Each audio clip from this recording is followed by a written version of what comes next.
Welcome to the deep dive.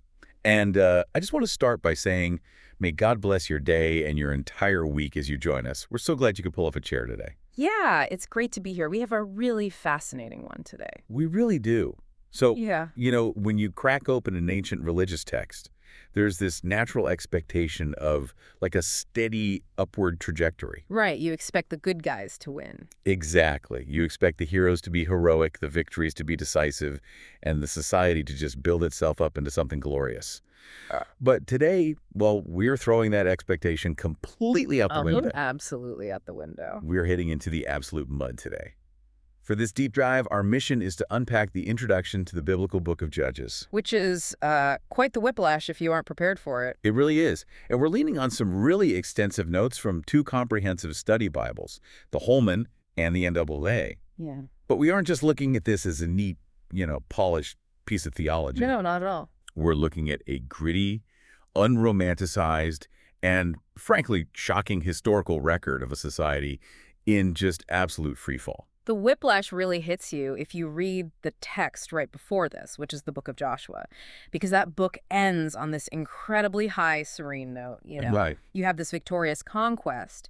There's peace. The people are unified. They're seemingly following the mandates of their God perfectly. Basically, roll credits, happy ending. Exactly. But then you turn the page to Judges, and it's like stepping on a landmine. You are thrown straight into this chaotic downward spiral of moral and national decay. It gets incredibly dark very fast. Yeah. But to really understand why the Israelites struggled so profoundly in this text, we can't just look at their theology. We have to look at the world they were stepping into. And historically speaking, the stage itself was essentially on fire. Right. So let's get into the time frame. So the time frame of Judges spans roughly 300 years. Yeah. This is from the 15th century to the 11th century BC. But the critical window you really have to understand is the transition from the late Bronze Age to the early Iron Age. So we're talking right around 1200 to 1000 BC. Let me pause you there because, a date like 1200 BC can just sound like abstract ancient history to a modern ear.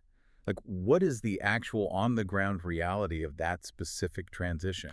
Well, it was genuinely one of the most violent and unstable periods in human history. Really? Yeah.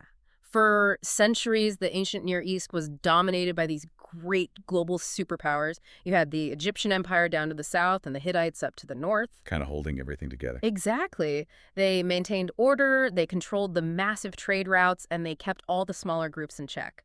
But right around this time, this massive, unprecedented upheaval occurs across the entire Mediterranean basin. We talk about the arrival of the Sea Peoples, right? Yes, the Sea Peoples. And there were these mysterious migrating maritime groups. But you have to understand, it wasn't just a few ships landing on a beach. This was a catastrophic generational clash. They collided with Egypt and just completely destabilized the entire region.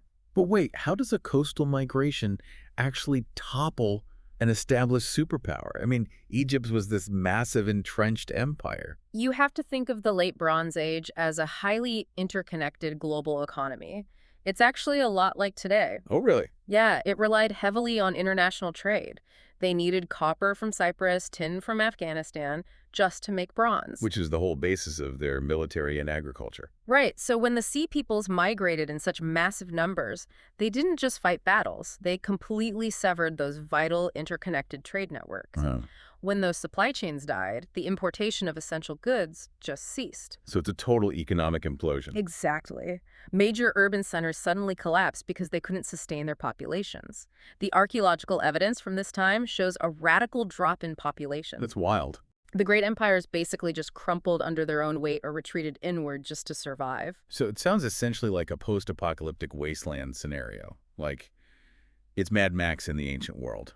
That is a very accurate way to look at it. The big global governments have fallen, the international police force is gone, and you just have this fractured, chaotic landscape. It's Mad Max, yeah. But instead of fighting over gasoline, they are fighting over fertile land, water rights, and whatever localized trade routes are left. Right. And this power vacuum is what allowed smaller, independent city-states in the region of Canaan to pop up. Because there's no Egypt there to squash them. Precisely. Without a global superpower keeping them in line, these newly liberated local Canaanite kings and warlords began this vicious scramble for dominance. And right into the middle of this scramble, fighting for scraps, walk the Israelites. Yep.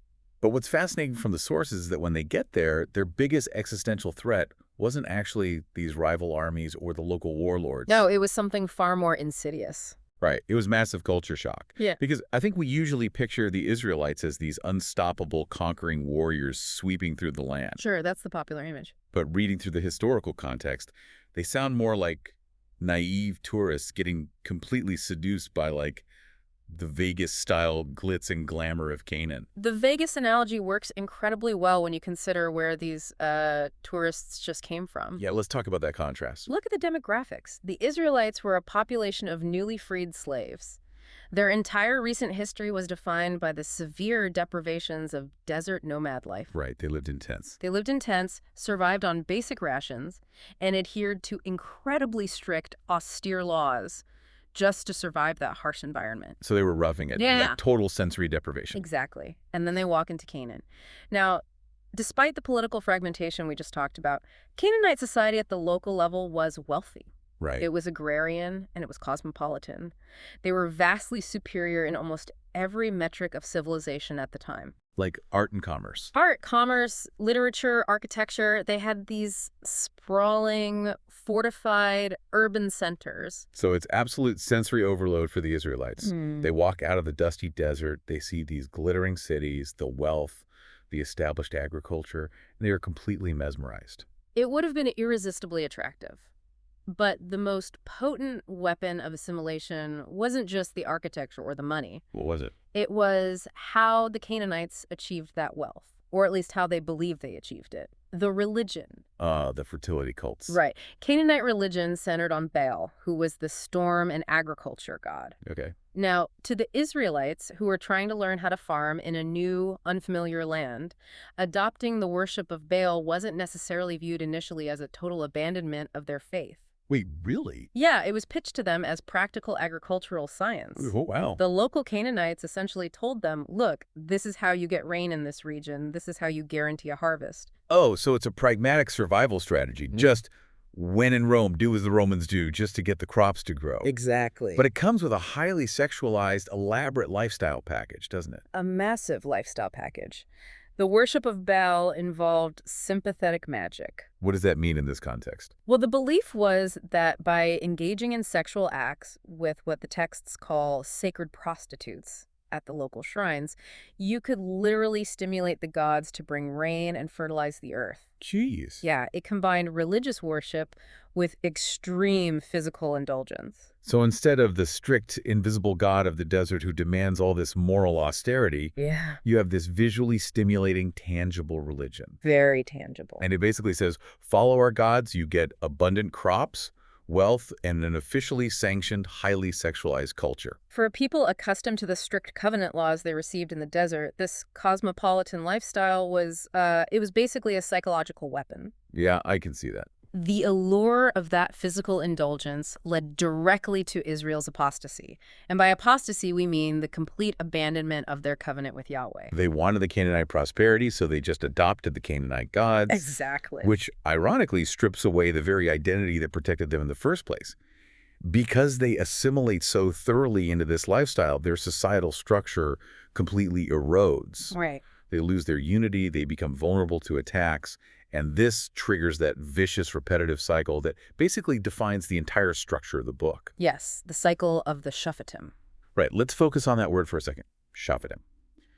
Because these are the namesakes of the book, universally translated as judges. Yeah. Though, when we hear the word judge today, we picture a dignified person in a black robe banging a gavel in a quiet courtroom. And that translation creates a major false expectation for modern readers. Right. In Hebrew, Shephatim translates much more accurately to rulers, governors, or deliverers. Okay, so less gavel, more sword. Yeah. Exactly. Think of them as military chieftains or localized warlords who were raised up during times of extreme crisis. And this crisis, as we established, is entirely self-inflicted by the Israelites. Completely self-inflicted. The pattern just keeps repeating. First, Israel sins by assimilating into the Canaanite culture and worshiping their gods. Right. Second, because they broke their covenant, God removes his protection, which allows one of those local rival nations to conquer and oppress them. Yeah, the oppression phase. Third, the oppression gets unbearable, and the people cry out in distress. And fourth, God sends a Shaphat, a deliverer, to liberate them. And then they win a military victory. There's a period of temporary peace, the judge dies, and then the cycle repeats itself. Only the cycle gets worse and more degraded every single time. It really does. It's a downward spiral. There's actually a fascinating historical math problem here, too, that the sources bring up, which reveals a lot about the state as a nation. Oh, the timeline issue. Yeah. If you add up the chronological dates given for all these periods of oppression and peace under the various judges, it totals 410 years. Right. But we already established that the historical window from the conquest of the land to the beginning of the monarchy was only about 300 years. So how do 410 years fit into a 300-year window?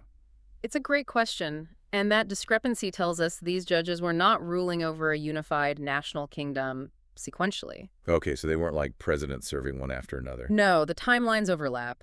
The geography of Canaan, with its deep valleys and really rugged hill country, isolated the tribes from one another. Oh, I see.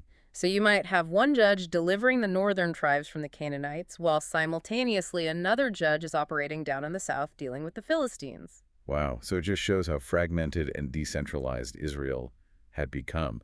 They aren't a unified nation at all. They are a collection of isolated, desperate tribes. Exactly. But let's look at the actual leaders themselves, because this is where the standard Sunday school narrative completely shatters. Oh, it falls apart entirely. We expect these deliverers to be pristine, shining heroes. But they aren't the flawless comic book superheroes of the 1950s. They are morally gray, deeply flawed anti-heroes. It's like something out of a modern prestige TV drama. The book absolutely refuses to romanticize them.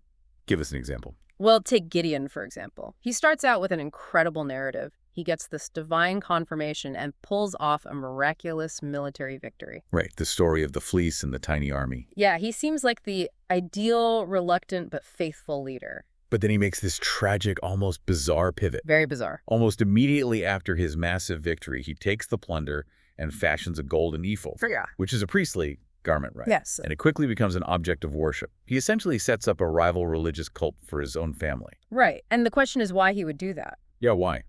Politically, by creating a religious artifact and keeping it in his hometown, he centralizes power and wealth around himself rather than sending the people to the central tabernacle. So it's a calculated power grab. Completely calculated. But the result is catastrophic. Yeah. He wins the military battle, but completely loses the spiritual war, and he leads the entire nation right back into the apostasy he literally just rescued them from. It's tragic. And then, of course, you have Samson. Samson is famous, Yeah. super strength, the long hair. I mean, everyone knows the basic story. Sure. But his actual behavioral record in the text is wild. He was a Nazirite, meaning he was under a strict set of holy vows from birth. No alcohol, no touching dead bodies, no cutting his hair. And those vows weren't just arbitrary rules. Right. They symbolized being completely set apart and dedicated to God. Breaking them showed a total, brazen disregard for the covenant. And he systematically breaks almost all of them. He really does. The text uses the Hebrew word mishteh, which is a drinking feast. He essentially throws a massive frat party-style feast. Yep. He scoops honey out of a dead lion carcass, completely violating the rule about dead bodies. And his obsession with Philistine women, the very people he is supposed to be fighting, is legendary. His entire life is a portrait of complete self-indulgence. He uses his incredible divine gifts entirely for personal revenge and temporary pleasure. Wait, I'm struggling with this. I really need to push back here on behalf of the listener. Go for it. If God is the one actively raising up these judges to save the Israelites, why is he picking guys who throw frat parties and set up rival cults? It's a great point. Doesn't choosing such terrible, flawed people undermine the very moral standard the book is trying to establish? It's a crucial question, and honestly, it's central to understanding the whole book. Okay. The text is not holding these judges up as moral exemplars for you to emulate. So we aren't supposed to act like Samson. Definitely not. It's Yeah. actually using their flaws to make a profound theological point. God is working out his redemptive plans in spite of their profound shortcomings. Oh, wow. In spite of them. Exactly. It exposes human depravity by showing that the survival of Israel wasn't due to the greatness of its leaders. Left to their own devices, even their best heroes were a complete mess. Their survival was purely due to the grace of God. Because if you rely on human integrity here, You just get a bloodbath. You do. Which brings us to the overarching, darker theme of the book. Yes. The severe flaws of the judges point to this incredibly stark anatomy of anarchy. Yes. It's a profound look at the total breakdown of a society that lacks true, righteous leadership. You see this structural descent very clearly in the text. The book begins relatively high, with some military successes and unity left over from the days of Joshua. Sure. But by the time you reach the epilogue chapters 17 through 21, the spiral hits absolute rock bottom. The phrase used in the sources is depths of apostasy. And without getting overly graphic here, these final chapters contain some of the most shocking realism in ancient literature. They are deeply disturbing. We are talking about horrific violence, systemic abuse, mutilation, and full-blown civil war. It is a descent into the absolute worst of human nature. The authors intentionally included this brutal section to show the unvarnished ultimate consequence of abandoning a moral anchor. And there is a haunting refrain that echoes through these final chapters, acting almost like a thesis statement for the whole era. Oh, yeah. It's in Judges 17.6 and then again in 21.25. In those days, there was no king in Israel. Everyone did what was right in their own eyes. It really is the defining epitaph of the time. I want to stop on that phrase for a second because there is a massive, fascinating paradox here for you, the modern listener. How so? Well, to our 21st century ears, everyone doing what is right in their own eyes sounds like the ultimate definition of freedom. Oh, sure. It's rugged individualism. It's living your truth. But it is wild that this ancient text presents that exact brand of personal freedom as the fast track to absolute moral and societal collapse. It is a stark clash of worldviews, isn't it? It really is. The biblical authors are arguing that what looks like ultimate freedom, being your own supreme moral authority, is actually just a democratization of rebellion. Democratization of rebellion. That's a great phrase. When everyone is their own king, setting their own rules based entirely on their own desires, the result isn't a utopia of tolerance. Right, because if my truth requires your subjugation and there is no higher law to appeal to, well, the strong just prey on the weak. And that is the exact mechanism of collapse the book demonstrates. The authors of Judges were writing with a very specific structural purpose in mind. Which was what? They were exposing this total societal collapse to make a stark argument for the necessity of a devoted, godly king. Ah, so they are actively setting the stage for the monarchy. Yes, foreshadowing the reign of David. Okay. The chaotic era of the Judges proves that the people simply cannot lead themselves. They need a righteous ruler who will anchor the nation not to their own shifting subjective desires, but to an objective moral standard, the covenant of Yahweh. So what does this all mean when we synthesize it? When you look at the book of Judges through the lens of historical context and these cultural mechanics, it stops being just a collection of weird ancient fables. Right, it's not just Sunday school stories. It becomes a really dark, realistic mirror held up to human nature. It shows the very real dangers of cultural assimilation. It warns about how easily an established identity can be eroded by the seduction of a surrounding culture that offers, easier, more indulgent alternatives. It also highlights the fragility of a society without a moral compass.